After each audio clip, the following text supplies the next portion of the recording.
How you are treating it as a writ of quo warranto, because the court has not taken up individual offices, but the court has only struck down the notification issued by the Election Commission of Pakistan.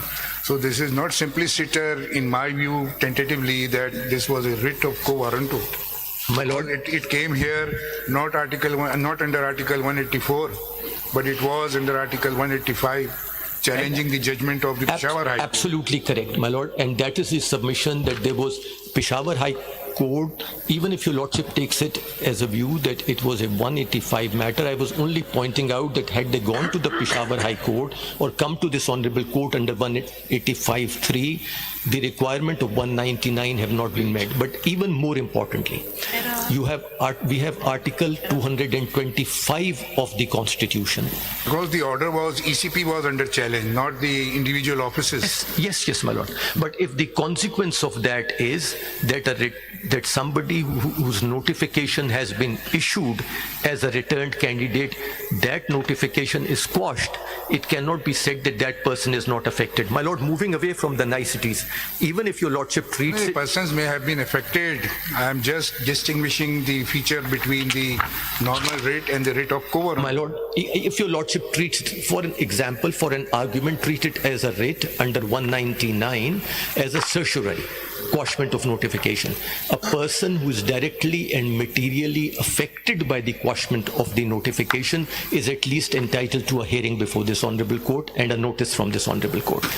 Thirdly, my lord, the submission is that the Constitution clearly provides under Article 225 that no election can be called in question except through an election petition. Your lordship is well aware of that. It's Article 225. 225. And the result of the quashment of this notification was that their elections were undone.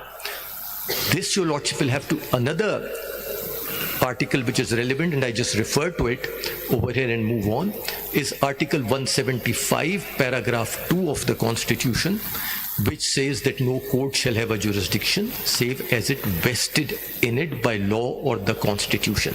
Your lordship will find in the majority judgment that none of these three articles find any reference.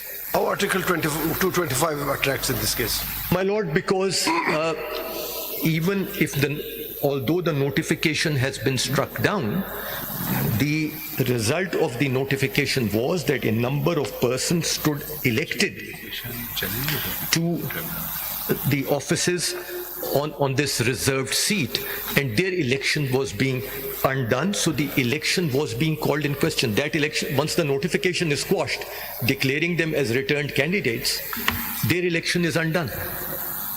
And that is why 225 is relevant. But Article 225 will come when there is a proper election. This is a reserved seat. You have to submit the nomination for the reserved seat, that your contestants of the reserved seat are there. So the seats may be allocated proportionality के साथ, जो proportional representation system mention है इसके अंदर. Correct, my lord. So Article 225 में reserved seat का तो कोई judgment ही नहीं है. There is no judgment of election tribunal for that. my lord, yes, the nomination papers for reserved seats are filed in the same way Yes, I as understand. nomination papers for the general seats. They are scrutinized in the same way. Where the nomination papers are rejected or accepted, the challenges to them before the election tribunals are made in the same way. And post-election, if it is found that a candidate has been wrongly elected, a challenge is made before the election tribunal in the same way. Between the candidates who allegedly deprive of the seat, Between the he candidates. can or he can challenge. Yes, But in ma'am. this case, the reserved seat notification has been struck down. So we just want clarity whether Article 225 in that regard is applicable, because what we mean to say that the notification should have been challenged before the election tribunal, then there was no case like that. That is my submission, and I'll deal with it in greater detail. I'm just outlining these at the moment.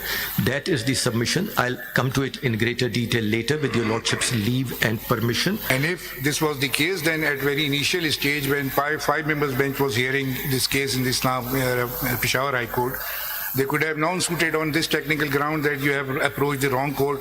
You have to approach to the tribunal for that reason. My lord, their petitions were dismissed. This point was specifically not there, but these petitions were dismissed. If your arguments are accepted, then the Peshawar High Court had no jurisdiction. Then the petition should have been dismissed instead of deciding it on merits. My lord, Peshawar High The Court, judgment of the Peshawar High Court will not be in field. Peshawar High Court dismissed the petition in any Whether way. this objection was raised by any forum Your on the ladyship, jurisdiction of the Peshawar High Court. your ladyship, in not in so many words, but this, Conceded to the jurisdiction of Peshawar High Court. and the reason why this was not the case before the Peshawar High Court also is that at that time this notification of 13th of May 2024 was not in the field. The notification came in the field during the pendency of the matters before this honorable court, and therefore when this honorable court, so the question of to the jurisdiction of the Peshawar High Court would not arise when it came before this honorable court. And now I move on to the main facts of the case. This was not an issue which was considered in the majority judgment one way or the other. Likewise, Article 175, paragraph 2 is only considered in the minority opinion of my lord, the senior member of the bench, and my lord, Mr. Justice Naeem Afghan. It is not considered in the majority judgment at all as to what are the consequences of a correct interpretation of Article 175, 2 of the Constitution. My lord, turning to the judgment itself, insofar as review petition is concerned, I am not going to spend a lot of time to state before your lordship as to what are the parameters or scope of the review jurisdiction. That is well established in a number of judgments of this honorable court, that when there is a departure from material facts without adverting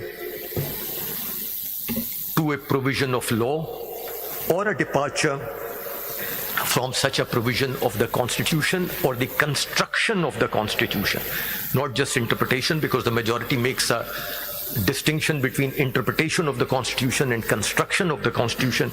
The Supreme Court says this will be an error apparent on the face of the record and it will be interfered with. My lord, the judgment is Pakistan versus Fecto Belarus, PLD 2002, Supreme Court 208. The relevant page is 216. The relevant paragraph is paragraph 12. It is at tab 1, volume 2 of your lordship's bundle. I am not reading it, I am just identifying it. My lord, the same view has been expressed in the judgment reported as Justice Qazi Faiz Isa versus President of Pakistan, PLD 2022, Supreme Court 119 at 170B and 171, paragraph 48, page 178, para 2. And my lord, I read from paragraph 48 only a few words. The principle is clear. I need not detain your lordship to open the book. It is in volume 2, tab 6. The relevant portion is highlighted. And the lordships hold that therefore whenever they find that the judgment or order of which review is sought was pronounced or made without adverting to and in contravention of any provision of law or the Constitution, they must correct the error. Volume 2 आपने दिया है? Volume 2, yes. पहले वाले volumes में